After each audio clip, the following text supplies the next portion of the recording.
Okay. Hello, everyone. Listeners, hello. It is Wednesday morning, and as always, this episode was supposed to be out yesterday, but just to keep you guys guessing, I thought I'd put it out today instead. No, I'm just kidding. Yesterday, I thought I had a bunch to do for Mark's birthday, but in my head, I was up at like 4:30. Not in my head, I was actually awake at 4:30. And in my head, I was like, "This is plenty of time. I'll get all the things I need. Get dinner made ahead of time. Get his gifts and stuff figured out, like wrapped and all that, and do the dog walk I had to do, and then I'll have plenty of time to shower and record the podcast." And that did not go as planned, as usual. So complete, just total honesty. That's why I decided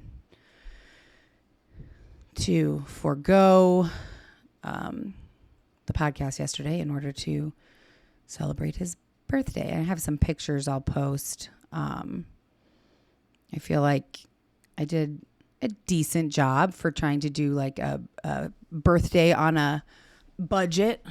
Hold on, I gotta try and lower my chair here. There we go. And so I had some, for anybody who is also on a budget, which I feel like many people are, I'll share some of those ideas. I made a lasagna and a cake ahead of time so that dinner would be all taken care of. And then I went over to his house while he was at work and cleaned it, because that's free. And most people like coming home to a clean house. For Patreon people, if you're watching, sorry, I'm trying to get this camera angle correctly. And then I got him, he's been wanting a waffle maker. So I got him a waffle maker, and I made it's so cheesy, but I made like little coupons. So I just went on Canva and like designed them. And then for the past week or so, every time I think of something, I've been writing it down. I made them and then had them printed and laminated and, cut them out and put them on like a little key ring. Things just like, redeem this coupon for you win an argument or, movie night, you get to pick the movie. Cause those are things that, both of us are pretty opinionated and can be a little controlling, I guess. We generally have similar taste in movies and TV and stuff, but he loves like old movies and Westerns, and, his favorite movie of all time is The Unforgiven. And movie, that's not generally going to be my first choice. So he always wants to watch war stuff, Band of Brothers, not my thing. So I feel like that's like a solid coupon to offer. What else? And then I don't know what else. I guess that was it. I have one more gift that hasn't arrived yet. That's just a funny t-shirt. And, yeah, so, but I think I posted on Instagram, and for anybody who's not on Instagram or didn't see, like trying to transport a lasagna that was like 20 pounds. I stuffed the pan, and then also a double layer strawberry shortcake and 2 dogs in my car in 110 degrees. I was like, it was tricky, but I was almost there. I had made it, Mark lives like 6 minutes away, not far. So I was almost there. We were at going through the last stoplight. And of course I was like turned to like check on the dogs, and then had to stop fast. And as I'm stopping fast, I like shoved my hand in front of the cake to try and stop it from moving. And I shoved it in the cake. So, we did not make it unscathed, but a few finger marks inside the cake was not a deal breaker. It still tasted good. And yeah, so he enjoyed it. I will share some pictures of that, and if anybody cares to see. And let's see. So I had a few things that I wrote down to like catch you guys up on that I think I've just been basically putting on Instagram. And so I don't know if I'll keep this as part of the episode, or maybe I'll just cut this and release it separately for all those people who hate the chatter and just want to get into the story, which we're going to in a few minutes. But so that was birthday, the cake debacle. And I think I recorded the bonus episode with no video, and it was so much more enjoyable. I guess I should just maybe change it so that I can't see myself, and I should just look at, I don't know what, while I'm doing this. When I'm doing the actual episode, I have like my notes on my computer in front of me. So I can't see myself because I'm looking at my notes. So that's much better. I don't know if that's a vanity thing or what, but it's tough to, it's not a vanity thing. I think that a lot of people feel that way, like Zoom meetings and stuff. You can't help but keep looking at yourself and being like, what is my hair doing? What do I look like? It's just maybe human nature. Anyways, moving right along. So it was a lovely birthday for Mark. Unfortunately, he had, to be at work yesterday at 4 a.m. and then also today. So there was not too much celebrating. But we'll celebrate a little bit this weekend probably. So I shared the other day a video of Indiana in my car. And I think I talked about it on the bonus because I was going to my dad's that day with Indiana. And she's never been to his house before. He's met her before, but she was a lot younger and she was hesitant of him, which I think really bothered him, which I can't remember if I talked about that, but like I understand because here comes Cat.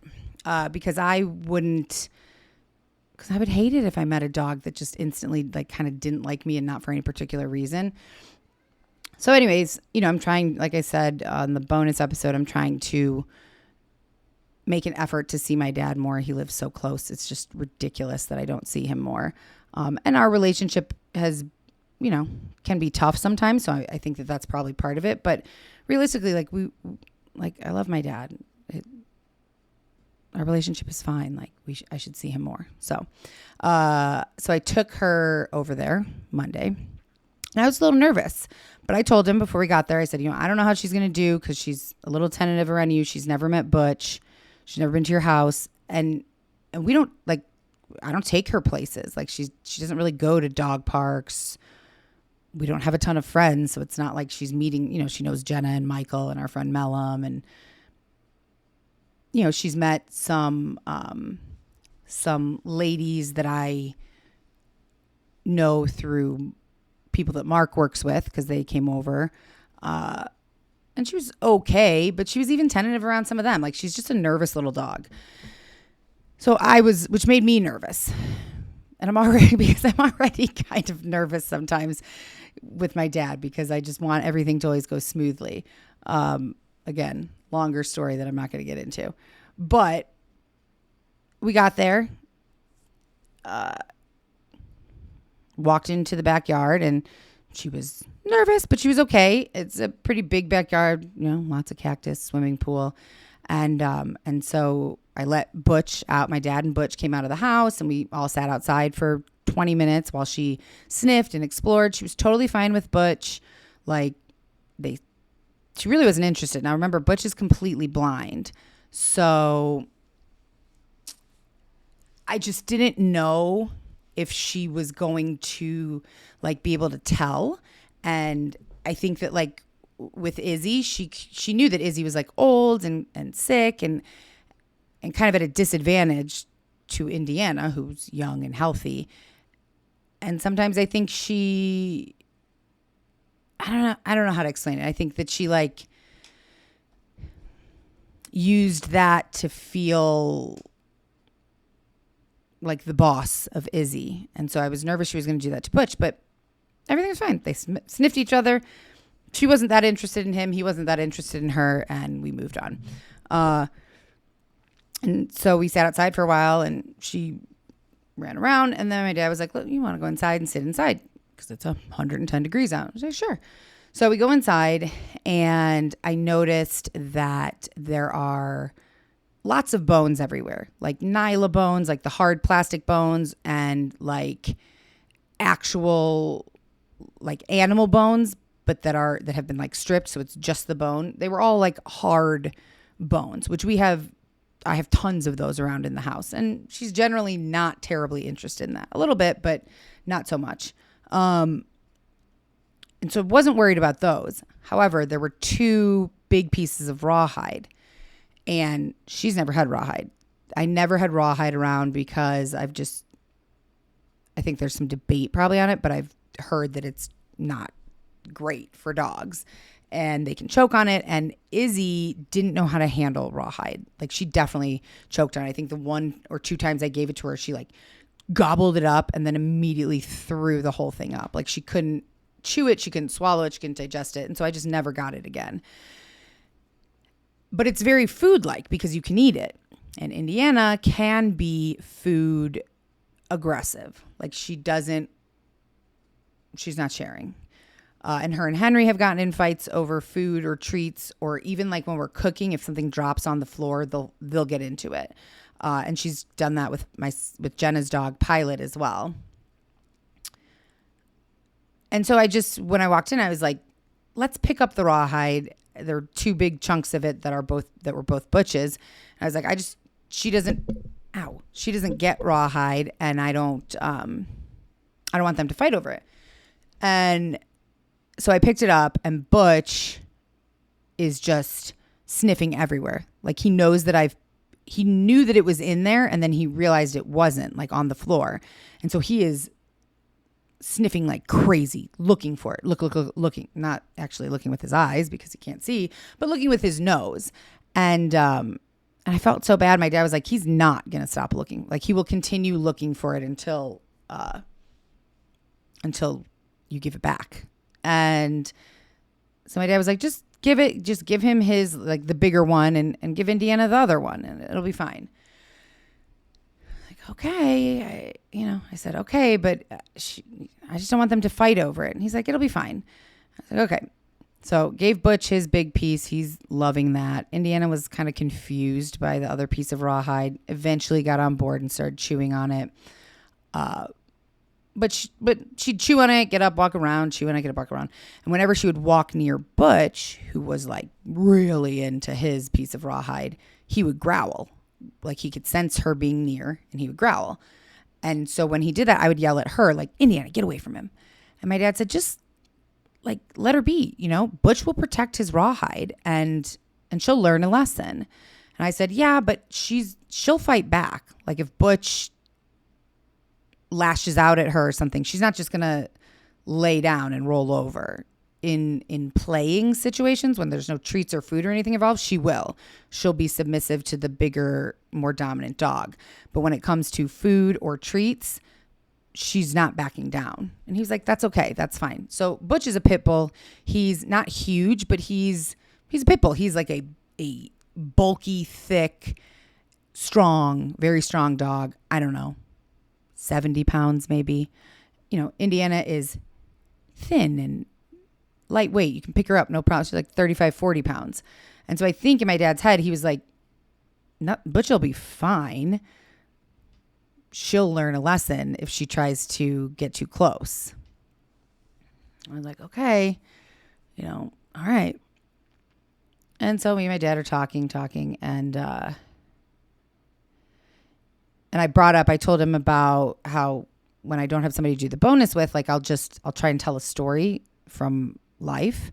And I recently did my wedding story, and I said, and then a while ago, I told the story of like me and Jenna going to Greece, and I said, but I couldn't really remember how, I know that my passport didn't come in time, and we had to contact John McCain's office or something. I couldn't remember the details.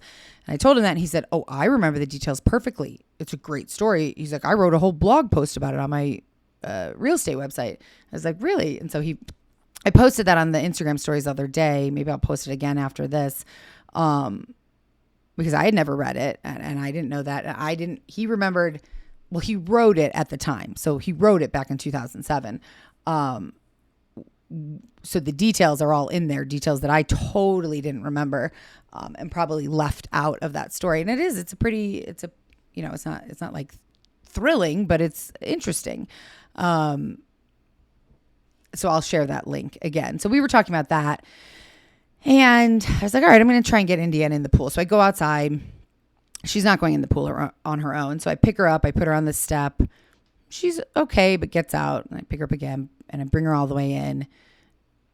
She was okay. She didn't hate it, but she wasn't sticking around. So I brought her into like the middle of the pool. She pretty much immediately swam to the steps and got out, hoping a few more times and she'll like it. I would like for her to feel comfortable swimming. So great. We swam. I was like, all right, well, let's dry off. We'll go back inside. And before we went back inside, Butch came out with his rawhide in his mouth. He dropped it. She went to get it, and they went at it. And, not like locked into each other, like fighting so much. And, of course, I'm terrible in that situation because I immediately start yelling as well. Stop it, stop it, stop it. And trying to, like, break them up with my foot. They broke it up pretty quickly. And they were both fine. No big deal. My dad came out, and I was like, they're okay. Okay. There was no clear winner in that situation. And I assumed like they got it out of their system. She'll now not bother him anymore. Good. Go back inside, hang out for a bit longer. Everything seems fine. And I'm like, okay, well, I'm thinking I should go. This has been a positive, very lovely visit. Let's leave while we're ahead.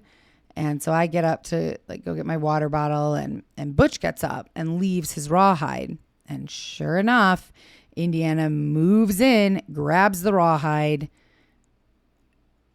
It happened so fast, I don't know exactly, but I think I took it away. I was like, no, and I took it away from her.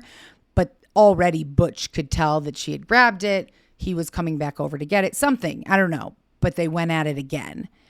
And I got my foot in there and pulled, kind of pushed them apart. My sandal broke in half. They went at it again, got them apart again, and so I pulled her off. I was like, we're going to go. I'm so sorry. And I take her outside. I'm like, I'll talk to you later. And he comes out and he's like, Butch is bleeding everywhere. She like ripped his ear open. He's like, you have some angry dogs. Because Henry also can be food aggressive and has fought once maybe with Butch. I was like, do I have angry dogs? I don't know. Izzy wasn't angry. I don't know. They're just dogs. They're dogs. And they're both rescue dogs.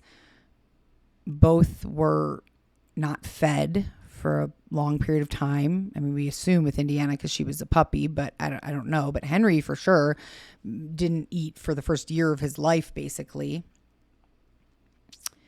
And I don't know. Those sound like excuses, I guess. So if anybody has any advice, like I stick my hand in their food bowls. They're not food aggressive towards me or towards Mark or people, but just towards other dogs. Like if somebody's trying to get, their treat, or like I said, if there's a piece of food on the floor or something like that. So my dad's like, you have such angry dogs. I can't. And I was like, they're not. They're just dogs. I don't know.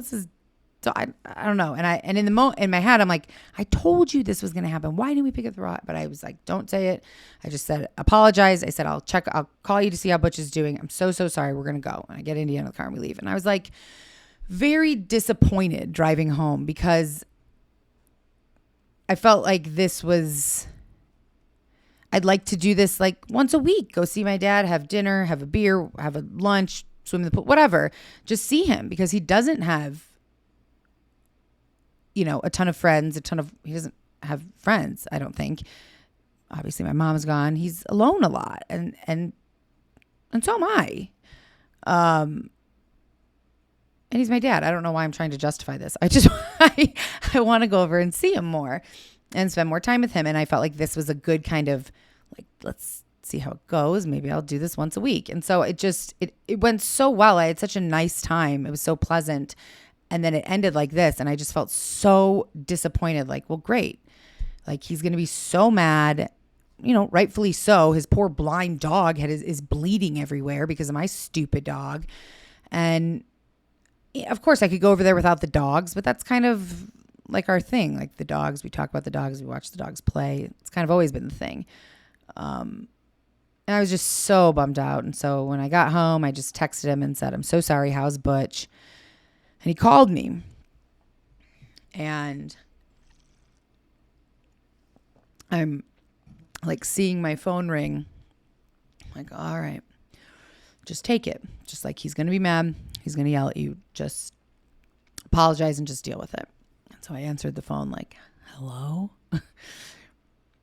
And I said, Dad, I'm really sorry. Is Butch okay? He said, you don't have anything to apologize for. You didn't do anything wrong.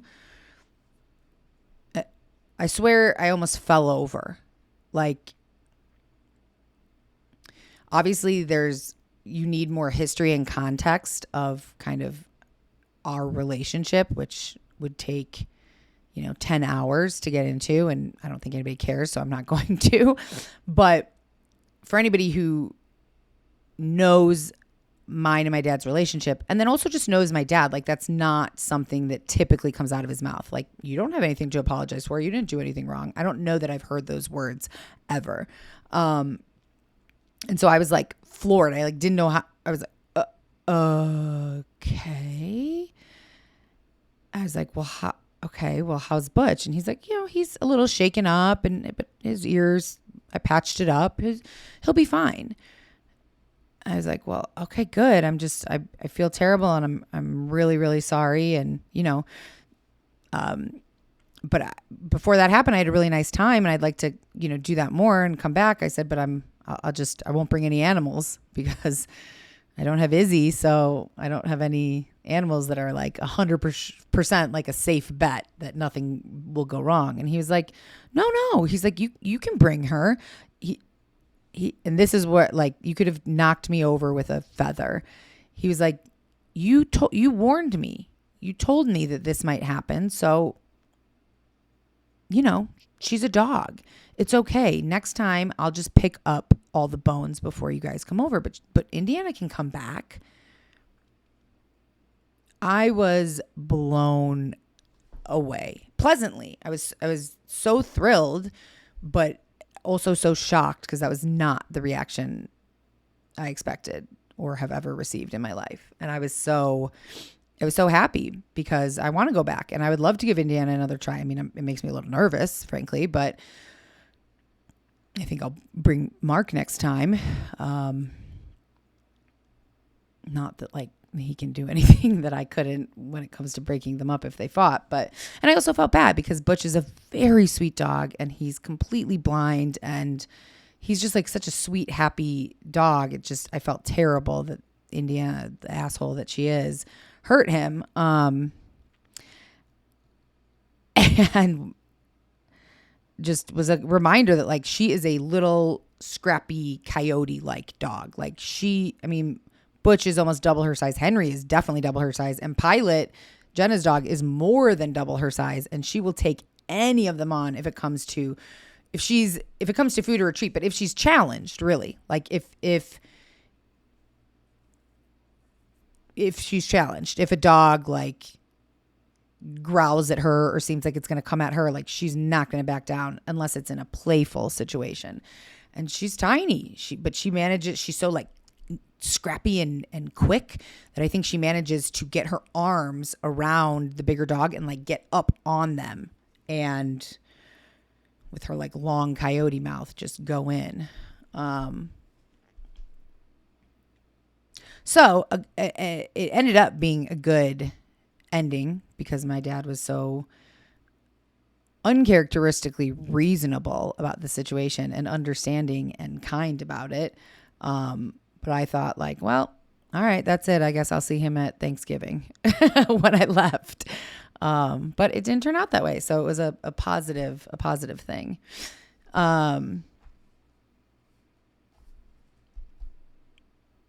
Yeah, I think I need to work on the endings of my personal stories because I feel like they always end up being very anticlimactic. Like, that's it. That's the end of that story or update. And yeah, so that was it. Indiana at my dad's, the Greek, like his article that he wrote on his blog, Mark's birthday. Oh, and then yeah, last night, So at Mark's house, he lives in like a community kind of. And so there's a guest parking lot because there's really nowhere to park in front of each home. There's no driveways or anything, just garages.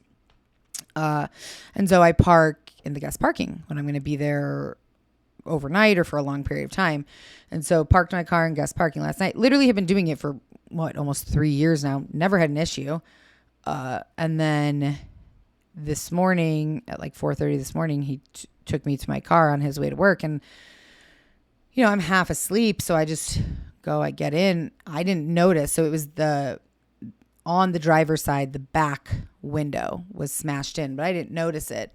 I just got in the driver's seat. And when I closed my door, the impact from that closing, the entire window and in the back behind me, like shattered. It startled me so much. It was so loud. And my first thought was like to jump out of the car. Cause I was like, oh my God, the back window's been open. What if somebody's sitting in the back seat ready to kill me? That's my go-to. No one was, thankfully. And I am that person where my house is really tidy and organized, and every day I tidy up. Like very rarely are things too out of place. My car is a dumpster fire, like empty cans of water everywhere, empty water bottles, receipts, shopping bag. It's just like, it's a mess. And dog hair everywhere. So luckily I don't have anything valuable in my car at all. So nothing was stolen. So jokes on those assholes, whoever tried to break in. But like my car was parked in the middle of the parking lot. It's a regular rectangular parking lot and just an aisle down the middle and cars on either side, parking spots on either side. And you can enter the parking lot from either end. And so I always try to park towards the middle because I feel like if somebody's going to break into a car, they're going to do it to one on the end, one on either end so they can get away. But apparently I'm wrong because none of the other cars looked disturbed except for my car. My car was literally in the middle and my car is not nice. Like I don't have it's not fancy. It's not nice. It doesn't look like a car that you'd be like, ooh, I want to break in there and see what they got in there.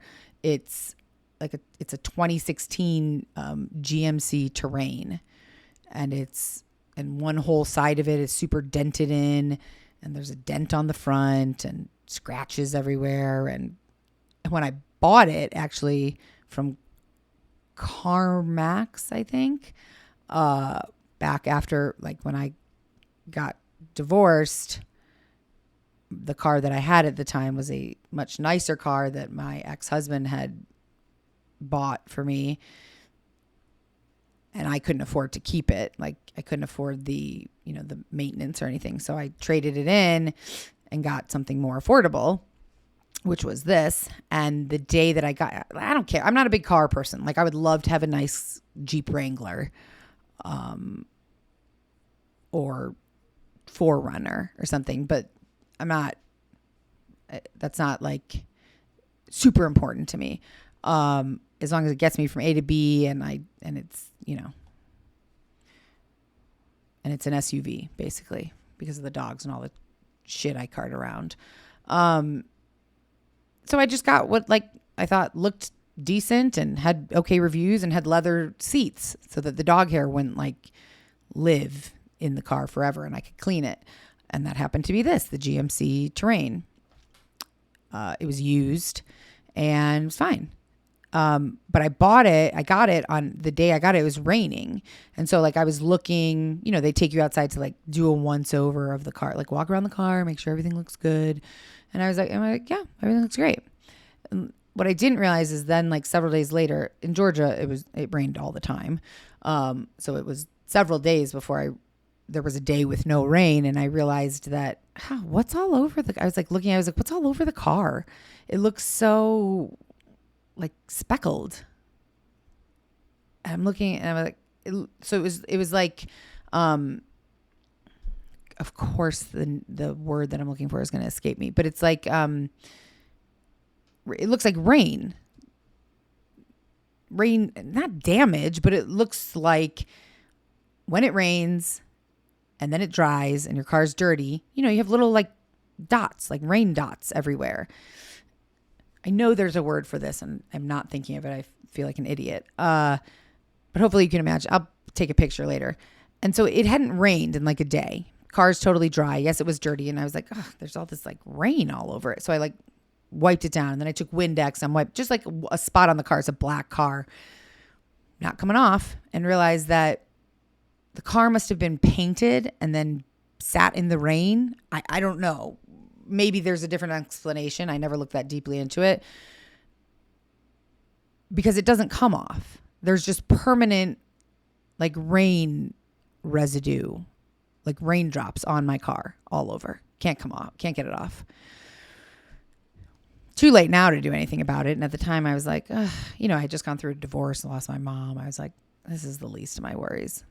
But if I was going to be able to do anything, I should have back then. Now, too late. And again, who cares? Moral of that entire thing is that I feel like very few people would look at this car and think, that's the car I want to break into. It looks like it's been through hell and back. So I don't understand like why they targeted my car right in the middle of the parking lot. There were much nicer cars around and other cars very similar to mine that just looked less damaged and cleaner, which I don't know. I'm not a car thief or a robber. So if I was going to go into a parking lot and try to break into a car, maybe not to steal it, but just to see what's inside, I would assume, I don't know, someone who takes better, you know what? Maybe not. I was going to say someone who takes better care of their car maybe would have nicer things inside, but maybe because I don't take great care of my car, they assume that I'm reckless and just leave things in my car. That's probably what it was. So either way, sucks for them because there was nothing to steal and sucks for me because I'll have to get it fixed eventually, but I taped it up pretty well, I think, and that should last a while. So that was the big excitement so far today. And that's it. That's it. That's all I got. So let's see. How long has this little recording been? 32 minutes. Well, I'm going to stop this audio recording, export it, post it right now as a extra little bonus because this is too long for the actual episode. People will get frustrated. And then I will record the actual episode and post that immediately as well. So Patreon, hang with me for a moment. Actually, I'll just pause this video recording. Also, well, let me pause the GarageBand recording. All right. So thank you for listening to the updates on my life that, again, no one asked for. And I'll post this now, and then and then the actual episode will be recorded and posted shortly after. So bye, guys.